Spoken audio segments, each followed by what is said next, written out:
আপনারা দেখছেন দৈনিক চাপাই খবর।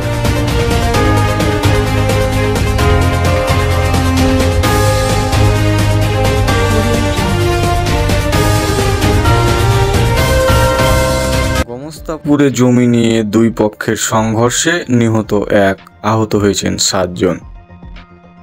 গোমস্তাপুর থেকে মোহাম্মদ সামিরুল ইসলামের তথ্য ও চিত্রে দেখুন বিস্তারিত। চাঁপাইনবাবগঞ্জের গোমস্তাপুরে খাস জমি দখল নিয়ে দুই পক্ষের সংঘর্ষে 1 জন নিহত ও 7 জন আহত হয়েছে। বুধবার দুপুরে উপজেলার রাধানগর ইউনিয়নের বেগপুর একটি বিলে এই ঘটনাটি ঘটে। পুলিশ সূত্রে জানা যায়, বুধবার দুপুরে ওই এলাকার একটি বিলের খাস জমি দখল নিয়ে দুই পক্ষের সংঘর্ষ বাধে। এতে উভয় পক্ষের 7 জন আহত হয়। তারা চিকিৎসা শেষে বাসায় ফিরে যান। আহতদের মধ্যে একজনকে রাজশাহী মেডিকেল কলেজ হাসপাতালে হস্তান্তর করা হয়।